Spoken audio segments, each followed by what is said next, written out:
왜 이렇게 방황하고 있어요? 자, 우리 같이 한번 읽어볼까요? 4장 1절부터 5절입니다. 같이 읽읍시다. 에훗이 죽으니 이스라엘 자손이 또 여호와의 목전에 악을 행하매 여호와께서 하솔에서 통치하는 가나안 왕 야빈의 손에 그들을 파셨으니 그의 군대 장관은 하로셋 학고임에 거주하는 시스라요. 야빈 왕은 철병거 900대가 있어 20년 동안 이스라엘 자손을 심히 학대했으므로 이스라엘 자손이 여호와께 부르짖었더라. 그때 랍비돗의 아내 여선지자 드보라가 이스라엘의 사사가 되었는데 그는 에브라임 산지 리마와 베델 사이 드보라의 종려나무 아래에 거주하였고 이스라엘 자손은 그에게 나아가 재판을 받더라. 아멘. 할렐루야. 아멘. 자, 어제 뛰신 분들 좀 온몸이 좀 땡기지 않으시는가요? 좀 힘들다고 하시는 분들도 계시는데 어제 또 너무 좋은 시간이었습니다. 당연히 영상이 준비되어 있습니다. 이따가 영상 같이 보도록 할게요. 성경이 너무 좀 남성 중심적이다라고 생각하시는 분들이 있으시죠? 맞습니다. 그래요. 성경이 남성 중심적이에요. 뭐 솔직히 사실이죠. 예수님 12제자도 다 남성이고 성경에 나오는 인물들 대부분 남성이고 사실 하나님을 왜 아버지라고 부르느냐를 가지고 시비를 거는 사람도 있었습니다. 뭐 시비라고까지는 할 수 없고 좀 왜 어머니는 아니시냐. 근데 당연히 하나님은 성이 없으시잖아요. 남성 여성이 없으시잖아요. 그런데 왜 하나님은 자기를 아버지라고 부르게 하셨고 계시하셨는가? 또 예수님은 왜 딸로 안 오시고 아들로 오셨는가? 예수님도 뭐 이렇게 성이 있으신 건 원래 아니니까요. 성자라고 우리가 하지만.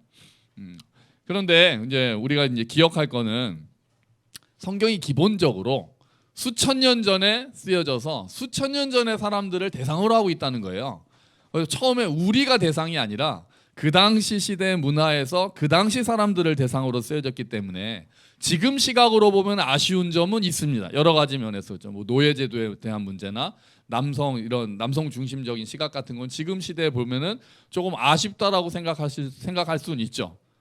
그런 부분에 대해서는요. 하지만 당시 사람들에게 있어서 신은 강력한 이미지의 신이 필요했고 그러지 않은 부분들은 뭐 풍요, 다산 이런 부분들은 여신으로 보충을 했기 때문에 처음에 하나님께서는 천지를 창조하시고 이스라엘을 이집트의 손에서 구해내신 하나님을 계시하시기 위해서 강력한 아버지상이 필요했을 거라고 생각을 합니다. 그러니까 그 시대 사람들한테는 그게 맞았던 거예요. 그리고 예수님도 딸로 오셨으면 활동하기가 많이 어려우셨을 거예요. 2000년 전에. 그 시대에 활동하시기 위해서는 또 제자들도 12제자가 남성으로만 되어 있는 것도 여성들이 그때 모든 것을 버려두고 3년 동안 예수님을 따라다니면서 이렇게 제자로서 활동하기는 이제 쉽지 않았던 거죠. 그러니까 그런 어떤 문화적인 한계를 그냥 그 문화가 옳다는 것이 아니라 그 문화를 수용하시면서 그 사람들에게 다가갈 수 있는 방식으로 하나님이 자신을 계시하셨던 거죠. 하지만 당시의 고대 문서에 비해서는 그래도 성경이 굉장히 여성들을 많이 중요하게 생각하고 특별히 여성들을 대하는 예수님의 태도를 보면은 우리가 존경스러운 마음이 들 정도죠. 군데군데 성경에서도 때로는 뒤에서 돕기도 하고 때로는 앞에 나서서 하나님의 나라를 세워가는 여성 인물들도 많이 있습니다. 생각나는 인물도 있으신가요? 여성 인물, 구약의 여성 위인 하면은 딱 생각나는 인물도 누가 있으세요? 없으세요? 에스더가 이제 많이 생각이 나죠. 에스더 죽으면 죽으리라. 또 생각나시는 분 있으세요? 사라 아브라함의 아내 사라. 그런 것도 있겠네요. 누구요? 라합. 그 여리고의 기생 라합. 그렇죠. 라합도 또 굉장히 또 누구요? 아비가일. 그렇죠. 다윗을 막아서 다윗이 살생하지 않도록 도왔던 아비가일. 굉장히 또 아주 지혜로운 여인으로 되죠. 또 우리가 오늘 읽었던 말씀 누가 나왔습니까? 드보라. 굉장히 독특한 인물이죠. 성경에 나오는 사사 중에 유일한 여성 사사입니다. 당시 여성이 사사가 됐다는 것 자체가 굉장히 놀라운 일이잖아요. 이렇게 그 당시 이제 수천 년 전에 우리나라 수천 년 전에 이렇게 여성이 앞에 나서서 그럴 수 있었겠습니까? 그런데 그 당시에 사사로 이스라엘 전체를 다스릴 수 있었던 여성 드보라를 오늘 우리가 보려고 하는 거죠. 먼저 배경을 잠깐 보려고 하는데요. 1절에 보니까 에훗이 죽으니라는 말로 시작합니다. 에훗은 80년 동안 이스라엘 다스렸던 사람이에요. 그러니까 아마 대단한 어떤 뭐 이렇게 카리스마가 있었든지 그런 능력이 있었던 것 같아요. 그 에훗이 죽은 다음에 우리 아주 훌륭히 잘 다스렸던 사람이 죽고 나면 사람들이 흐트러지잖아요. 이스라엘이 다시 타락하고 맙니다. 여호와의 목전에서 눈앞에서 여호와의 눈앞에서 범죄했다, 악을 행했다라고 이야기를 하는데 어떤 악을 행했는지는 성경에 잘 나와 있지 않지만 보통 성경에서 여호와의 목전에 악을 행했다 그러면은 대표적으로 꼽는 그 죄가 뭐겠습니까? 우상숭배입니다. 우상숭배. 그 당시에 이스라엘 사람들이 사사시대에 가나안 땅에 들어가서 그 사람들이랑 섞이면서 가나안의 신들한테 막 마음이 쏠렸거든요. 막 화려하잖아요. 막 바알 신 섬기고 아세라 신 섬기고 아주 그냥 계속해서 이스라엘 사람들을 괴롭혔던 거. 그러니까 아주 그렇게 괴롭혔던 게 바알 신과 아세라 신앙이 이스라엘 사람들한테 자꾸 들어오는 거였어요. 근데 문제는 이게 처음이 아니라는 거예요. 여호와의 눈앞에서 이스라엘 백성들이 하나님을 버리고 여호와의 목전에서 악을 행했다라고 되어 있는 게 2장 11절에도 나오고 3장 7절에도 나오고 3장 12절에도 나오고 계속 여호와의 목전에 이스라엘이 악을 행했다 이렇게 나옵니다. 그러니까 1절 우리가 읽을 때 제일 슬픈 구절이 딱 한 글자가 있는 거예요. 1절 한번 같이 볼까요? 같이 읽어봅시다. 에훗이 죽으니 이스라엘 자손이 또 여호와의 목전에 악을 행하매. 뭐겠습니까? 가장 슬픈 구절이 뭐겠어요? 또죠. 또 이스라엘 백성이 또 여호와의 목전에 악을 행하며. 이게 굉장히 마음이 아픈 거잖아요. 우리가 잘 아는 사사기에 악순환 되는 구절이 있습니다. 악순환의 모습이 있습니다. 화면을 보시면 제일 처음에 이스라엘 백성이 범죄를 합니다. 범죄를 합니다. 범죄를 하고 하면은 하나님께서 뭐 하십니까? 징계하십니다. 하나님께서 징계를 하십니다. 하나님께서 징계를 하시면 사람들이 뭐 합니까? 회개합니다. 회개하면 하나님께서 뭐 하십니까? 구원하십니다. 구원하세요. 사사를 보내셔서 구원하십니다. 여기서 딱 끝나면 좋은데 그 다음에 뭐가 나올까요? 자, 구원하면 뭔가 범죄로 넘어갈 것 같은데 그 사이에 뭐가 나옵니다. 뭐가 나올까요? 퀴즈입니다. 퀴즈. 자, 범죄하고 징계받아서 회개해서 구원해 주셨더니 뭐가 나와서 범죄합니다. 뭘까요? 뭐요? 유혹 아닙니다. 교만 아닙니다. 이스라엘 사람들에 대한 겁니다. 타락은 범죄 자체가 타락이죠. 뭘까요? 맞습니다. 망각입니다. 망각. 오늘 대표기도 하더니 굉장한데요. 망각이에요. 망각. 이게 그들만의 문제겠습니까? 우리도 똑같잖아요. 은혜를 받으면 잊어버립니다. 받은 은혜는 잊어버립니다. 안 주신 건 커 보입니다. 그렇죠. 똑같습니다. 성경에 나타나는 이 사이클이 우리한테도 똑같이 나타나는 거예요. 이스라엘은 한심하다고 우리가 이걸 보면서 에이라고 할 수 없는 거죠. 그 누구도 이스라엘의 이 사이클을 보면서 아유 어떻게 저럴 수가 있지라고 말할 수 없잖아요. 솔직히.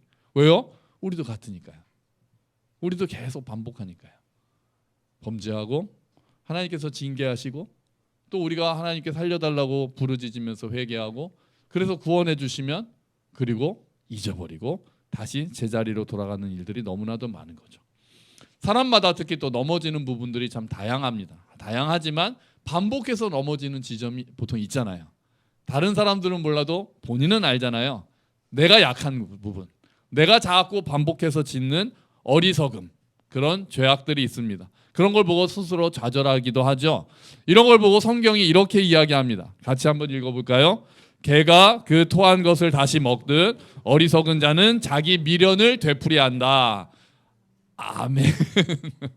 힘차게 아멘이라고 할 수 없는 구절인데 어리석은 사람들이 자기의 어리석은 부분들 또한 죄들을 되풀이하는 거죠. 그래서 자기가 어느 부분에서 넘어지는지를 깨닫고 그 부분을 집중적으로 기도하는 것은 필요합니다. 또 유혹이 올 때는 아예 요셉처럼 유혹의 그 자리에서 도망가는 게 필요할 수도 있는 거죠.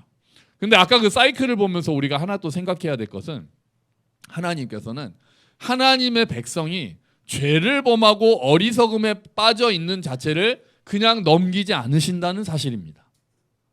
하나님께서 그냥 두고 넘어가시지 않은 거예요. 내버려 두지 않으시는 거예요.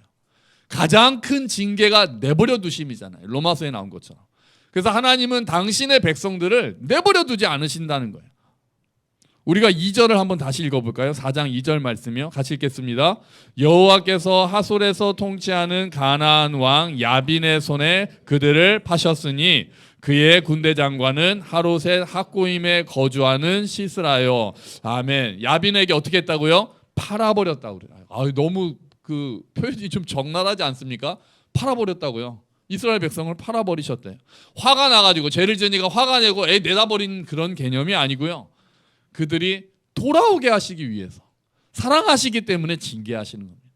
나에게로 돌아오라고 애타는 마음으로, 그 애타는 마음이 통하지 않을 때는 징계를 통해서, 팔아버림을 통해서라도 하나님께서 회개하게 하시고 돌아오게 하시는 것이 하나님의 마음인 거죠.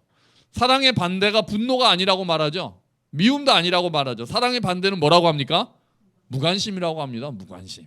사랑의 반대말이 무관심이래요. 하나님이 우리한테 관심이 많으십니다. 가끔은 관심 좀 꺼주세요 부탁드리고 싶을 때도 있지만 그러지 않아요. 하나님은 계속해서 우리에게 관심이 많으세요. 우리를 떠나지도 않고 버리지도 않으시는 분이신 거죠. 그리고 우리를 포기하지 않으세요. 우리가 잘못된 길로 걸어가고 있을 때 우리를 버려두지 않으시고 포기하지 않으시는 거예요. 설득하시고 돌아오라고 말씀하시고 때로는 때리시기까지 하면서 징계하시기까지 하면서 우리를 하나님께로 돌아오게 하시는 분이심을 믿습니다. 그 징계가 아프기는 하죠. 안 받으면 너무 좋겠죠. 하지만 그 과정을 통해서 우리가 더 성숙해질 수 있고 더 하나님께로 돌아올 수 있는 계기가 되는 거예요. 그러지 않으면 우리가 돌아오지 않을 때가 너무나도 많기 때문에 그래요. 가나안 왕 야빈이 시스라를 보내서 20년 동안 이스라엘 백성들을 심히 학대했다고 합니다. 여기서 학대했다는 그 단어가 어떨 때 쓰는 단어냐면은 포도를 짜가지고 즙을 낸다는 의미로 쓸 때 이 단어를 사용한다고 합니다.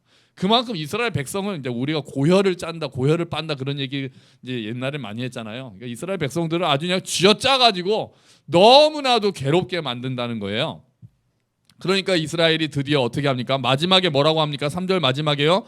이스라엘 자손이 여호와께 뭐 합니까? 부르짖었더라. 아멘. 부르짖었더라. 20년 동안 가나안 왕이 쥐어짜니까 드디어 부르짖습니다. 좀 더 일찍 부르짖었으면 20년을 괴롭혔더니 이스라엘 백성들이 부르짖습니다. 광야 학교는 어떻게 하는 게 상책이라고 그랬습니까? 광야 학교에 들어가면 지난주에 말씀드렸죠. 광야 학교는 들어가면 어떻게 하는 게 상책입니까? 조기 졸업하는 게 상책이에요. 그러면 조기 졸업하려면요. 광야 학교에서 그 어려운 가운데서 빨리 나오는 방법이 뭔데요? 하나님께 부르짖는 거예요. 하나님께 돌아가는 거예요. 겸손하게 회개하고 하나님께 부르짖고 하나님께 돌아갈 때 우리가 그 광야 학교에서 나와서 하나님의 구원하심을 경험할 수 있는 겁니다. 여러분, 주님께 부르짖는 저와 여러분이 되시기를 축원합니다. 우리가 특별히 10월 30일부터 또 닷새 동안 저녁에 부흥회 하기로 했잖아요.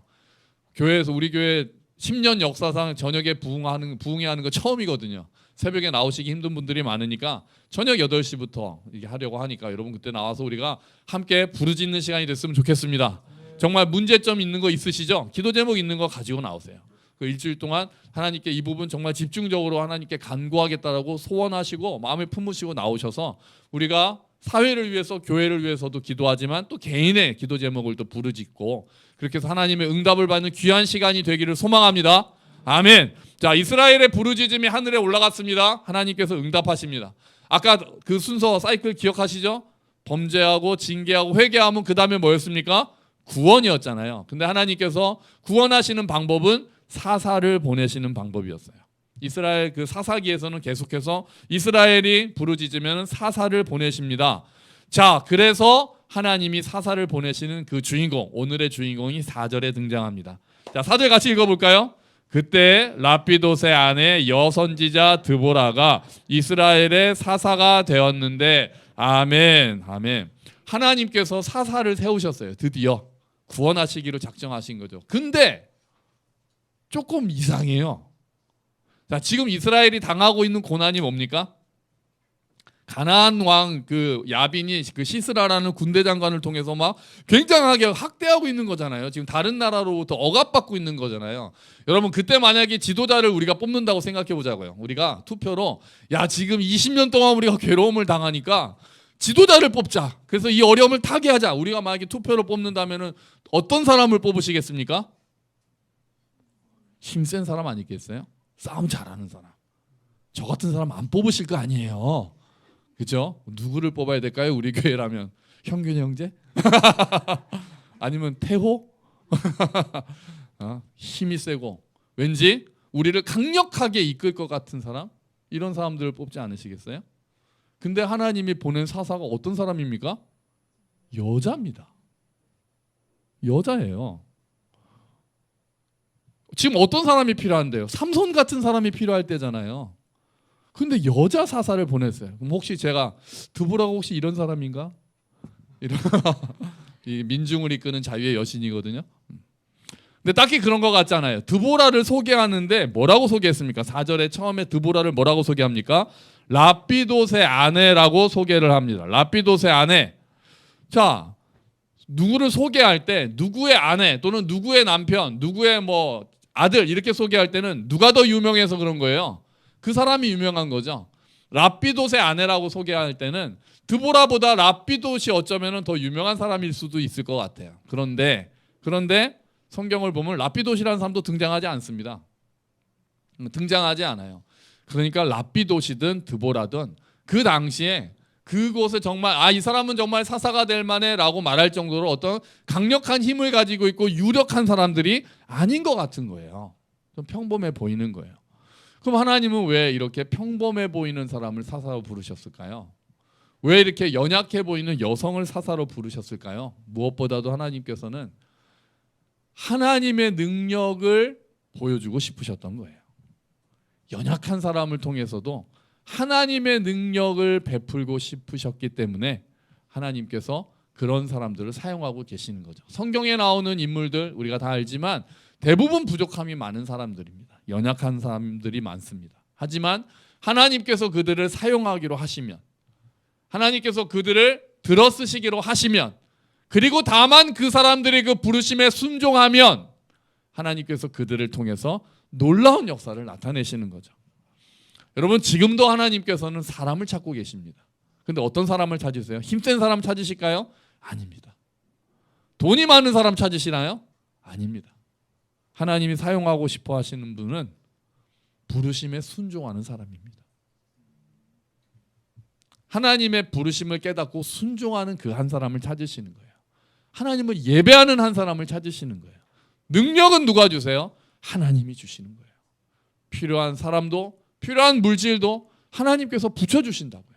하나님께서는 지금 부르심에 순종함에 엎드리는 한 사람을 찾고 계시는 거예요. 하나님을 신뢰하는 사람. 그 하나님을 신뢰하며 인도하심을 따르는 사람. 우리가 그렇게 한다면 우리같이 연약한 사람들도 하나님의 통로가 될 수 있음을 믿습니다. 하나님의 부르심을 느낄 때 주님 저는 못합니다. 모세처럼 저같이 연약한 사람, 나같이 말도 못하는 사람, 저는 할 수 없습니다라고 빼는 것이 아니라 주님 제가 여기 있습니다. 능력 없지만 주님 제가 여기 있습니다. 이렇게 고백해야 하는 겁니다. 테레사 수녀가 이런 말을 했어요. 한번 같이 읽어볼까요? 하나님의 연필이 바로 나다. 하나님은 작은 몽당 연필로 좋아하는 것을 그리신다. 하나님은 우리가 아무리 불완전한 도구일지라도 그것으로 정말로 아름다운 그림을 그리신다.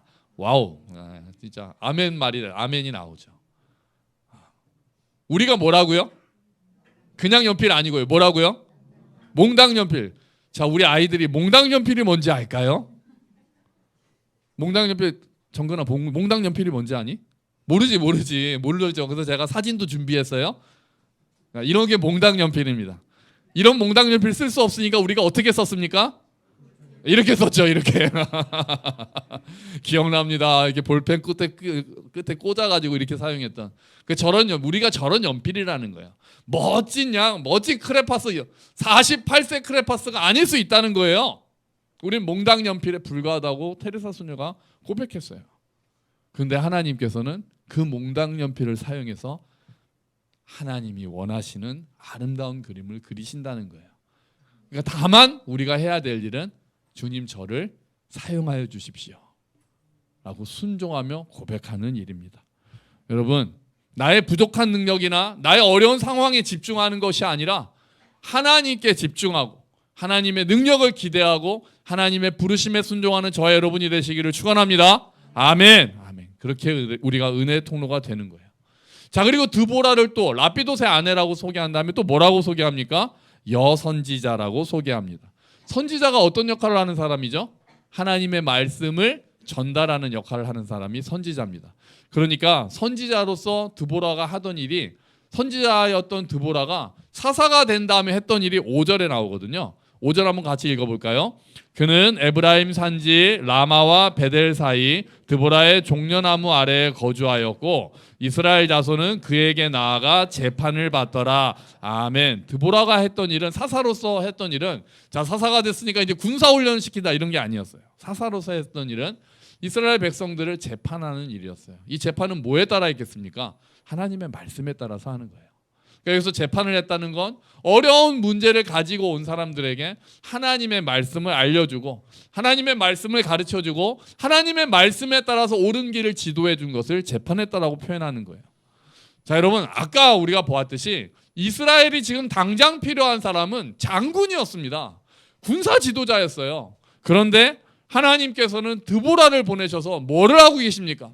말씀을 가르치고 계시는 거예요. 내가 필요한 거는, 지금 내가 필요한 거는 군사인 것 같은데, 힘인 것 같은데 하나님께서는 지금 말씀을 보내고 계시는 거예요. 왜요? 그게 가장 근본적인 문제 해결이기 때문에 그래요. 그게 바탕에 깔려 있어야 되기 때문에 그래요. 나는 지금 급한 문제가 있어서 이걸 해결하고 싶어 하지만 하나님께서는 나는 너를 더 관심 있어 하신다는 거예요. 너를 빚어가기를 원하고 너를 만들어가는 것이 나의 큰 관심사라고 하는 거예요. 이게 우리랑 하나님하고 갭이 있어요. 차이가 조금 있어요. 나는 나한테 온 문제점만 좀 하나님이 가져가 버렸으면 좋겠는데 하나님은 내가 그걸 통해서라도 너를 빚어내겠다 이렇게 말씀하신단 말이에요. 때로는 싫죠. 하나님 문제점만 좀 해결해 주세요. 근데 하나님은 아니, 나는 너를 세우고 싶어. 너를 다듬고 싶어. 너를 만지고 싶어. 그렇게 말씀하시는 거예요. 그래서 말씀을 보내시는 거예요.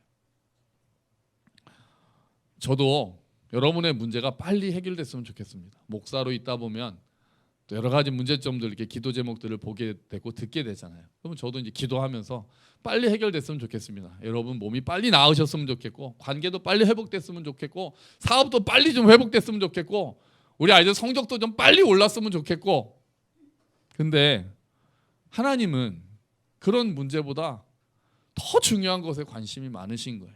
그 사람을 빚어가시는 일에 더 관심이 많으시는 거예요. 중심을 변화시키는 것에 더 관심이 많으신 거예요. 그런 면에서 제가 보면 하나님의 방법이 양약보다는 한약에 가까운 게 아닌가, 좀 그런 생각을 많이 했어요. 양의보다는 한의 쪽, 하나님이 약간 한의학 쪽이신 것 같다. 무슨 말인지 아시겠죠? 양약은 딱 어떤 증상이 있으면은 그걸 딱 집어내고 막 또 그 양방 의사는 이렇게 막 수술해가지고 아픈 부분 도려내고 막 이런 쪽에 주로 좀 초점이 맞춰 있잖아요. 근데 이제 한의학적인 방법은 보약을 먹어서 뭐 침을 놓고 또 여기 아픈데 막 여기다 놓고 막 그러잖아요. 우리가 전체적인 흐름 속에서 기를 보하고 보약 같은 걸 통해서 부족한 뭐 장기를 또 어떻게 해가지고 결국 몸 전체의 균형을 잡고 그렇게 돼서 건강하게 해서 그 병을 스스로 이길 수 있게 하는 방식이 좀 한의학적인 방법인 것 같거든요. 그러니까 하나님께서는 물론 때로 이렇게 메스를 드시기도 하죠. 급한 문제 해결해 주시기도 하고 그런 문제점 또 풀어주시기도 하고, 하지만 더 중요하게 사용하시는 부분은 우리를 그런 사람으로 균형을 잡아가면서 빚어가시는 거예요. 뭐를 통해서 그렇게 하세요? 말씀을 통해서 그렇게 하시는 거예요. 말씀을 통해서. 여러분 읽다가 성경 말씀 딱 읽으면 내가 찾고 있던 문제 해답이 바로 팍 튀어나옵니까? 물론 그럴 때도 있죠. 하나님께서 그렇게 사용하실 때도 있어요. 근데 그렇지 않은 경우가 많잖아요. 아침마다 묵상하고 아침에 성경 읽고 하는데 어제 생각했던 문제가 그 다음날 말씀에 딱 눈에 들어와가지고 야, 답이 여기 있네 라고 할 때도 있지만 안 그럴 때가 더 많지 않으세요? 하지만 그날 어제 나의 문제와는 상관없어 보이는 그날 우리가 읽어가는 말씀이 그날 묵상하는 말씀이 쌓이고 쌓여서 나를 문제를 이기는 사람으로 만들 줄로 믿습니다. 하나님의 방법은 그렇게 하시는 거예요. 우리를 문제를 딱 해결해 주시는 것보다 우리를 문제를 이기는 사람으로 만들어 가시는 거예요. 그래서 삼손을 보내시기 전에 드보라를 보내셨어요. 말씀을 전하게 하시고 이스라엘 백성들을 새롭게 하고 계시는 거예요. 드보라의 사역이 그거잖아요. 꾸준히 말씀을 보내는 거. 이스라엘 백성들이 그 말씀들을 통해서 삶이 변하고 마음이 새로워졌을 때, 그리고 나중에 하나님께서 드보라를 통해 바락을 세워서 군사작전을 풀게 하십니다. 목사로서 어려움을 듣다 보면 이렇게 답답할 때도 많습니다. 그러니까 무력감을 느낄 때가 있어요. 예를 들면 차라리 제가 의사였다면 아픈 사람들을 빨리 치료해 줄 수도 있을 테고, 차라리 제가 변호사가 됐다면 법적으로 어려운 분들 이렇게 얘기를 들으면은 제가 법적인 자문도 하고 막 변호사로서 대신 재판도 해드리고 그러고 싶은데, 저는 그러지 못하고 어떻게 해요? 변호사 친구한테 전화하잖아요. 저한테 물어보신단 말이죠. 제가 법을 안 한 지 몇 년이 됐습니까? 30년이거든요. 하나도 기억도 안 나는데 저한테 아직도 법적인 자문을 구하시는 분들이 가끔 계세요. 그럼 저는 이제 다른 사람한테 해서 이렇게 연결시켜줘, 그런 일을 하는 거죠. 제가 전문적으로 상담을 공부했다면은 마음이 어려운 분들은 심리적으로 이렇게 도와드릴 수 있을 것 같은데, 그런 것도 아니고 이 목사라는 그 직분이 애매할 때가 많은 거예요. 좀 무력할 때가 많고, 그래서 많은 목사님들이 또 상담까지 공부하셔가지고 더 집중적으로 전문적으로 돕고 그런 일들을 하시는 거죠. 하지만 오늘 드보라의 사역을 보니까 말씀을 전하는 일이 정말 중요하구나. 진짜 이 일도 정말 중요한 일이구나 생각하게 됩니다. 그리고 이것을 우리가 함께 말씀을 듣고 묵상하는 일이 정말 중요하구나 생각합니다. 야빈과 시스라의 학대 속에도 드보라를 보내서 말씀을 전하셨던 하나님, 그 말씀이 그만큼 중요하기에 우리도 오늘 그 말씀을 묵상해야 되는 겁니다. 말씀은 아무런 힘이 없어 보일 때도 있습니다. 많습니다. 말씀 읽을 시간에 차라리 부동산 공부를 하고 주식 공부해서 돈 투자하고, 아니면 다른 책을 읽어서 좀 지식을 쌓고, 아니면 차라리 운동을 해서 건강하게 되는 게 낫지 않나? 밀린 일을 하는 게 더 좋지 않나? 그게 더 효과적이고 효율적이지 않나? 말씀 뭐 매일 읽어봐야 뭐 변하는 게 있나? 그렇게 생각할 때가 있단 말이에요. 많단 말이에요. 하지만 그렇지 않습니다. 말씀은 우리의 근본인 영혼을 치료하는 줄로 믿습니다. 우리의 영혼을 치유하고 먹이고 우리를 새롭게 해서 문제를 이길 수 있는 힘으로 만드는 것은 오직 하나님의 말씀뿐입니다. 하나님의 말씀은 우리에게 생명의 길을 알려줍니다. 내면을 새롭게 빚어갑니다. 당장 눈에 보이는 효과가 드러나지 않을 수 있지만 꾸준히 말씀을 먹임으로써 우리가 점점 더 아름다운 모습으로, 강한 모습으로 자랄 수 있게 되는 것입니다. 여러분, 드보라의 뜻이 뭔지 아세요? 드보라라는 이름의 뜻이 이겁니다. 꿀벌이요. 네, 드보라의 뜻이 꿀벌이에요. 되게 어울리지 않으세요? 하나님의 말씀을 다윗이 뭐라고 표현합니까? 주의 말씀이 내 입에 송이꿀보다 달다, 그렇게 표현하잖아요. 꿀벌이 꿀을 모으듯이 드보라는 꿀송이 같은 하나님의 말씀을 가르치고 지도했고, 이스라엘 백성들이 준비될 수 있었습니다. 여러분, 하나님의 말씀이 우리에게도 꿀처럼 달게 되기를 소망합니다.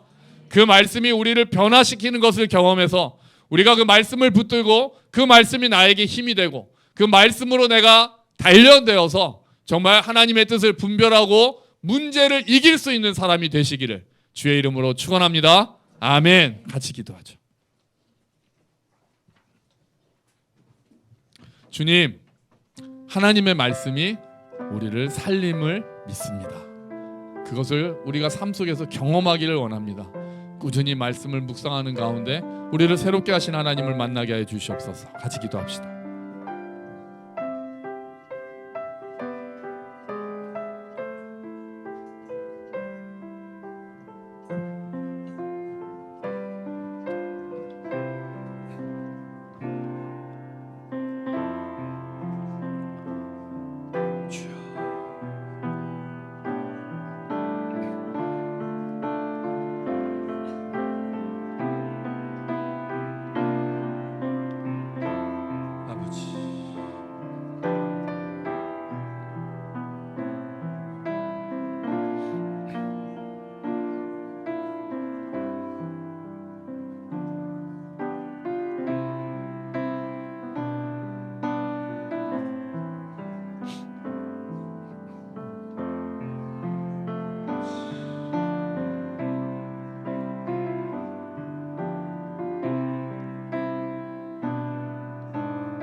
하나님 아버지, 말씀의 능력을 경험하기 원합니다.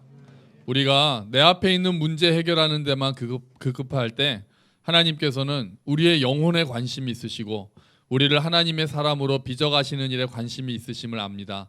주님, 우리가 하나님의 말씀을 묵상함으로 꾸준히 그 말씀을 먹고 마심으로 인하여 정말 하나님께서 원하시는 사람으로 빚어질 수 있도록 주님 도와주시옵소서. 우리의 영혼이 새롭게 될 수 있도록, 그래서 우리가 문제에 굴복하는 것이 아니라 문제를 이기는 사람으로 되어갈 수 있도록 주님 도와주시옵소서. 아버지 하나님, 말씀을 묵상하겠습니다. 그 말씀을 읽겠습니다. 우리 같이 연약한 사람들을 불러서 강한 일로 사용하시는 주님, 주님의 능력을 힘입고 주님의 능력이 우리를 통하여 나타날 수 있도록, 우리가 은혜의 통로가 될 수 있도록 주님 도와주시옵소서. 감사합니다. 주님, 이 모든 말씀 예수 그리스도의 이름으로 기도합니다. 아멘. 다 함께 자리에서 일어서셔서 주기도문 찬양하시면서 봉헌하시겠습니다.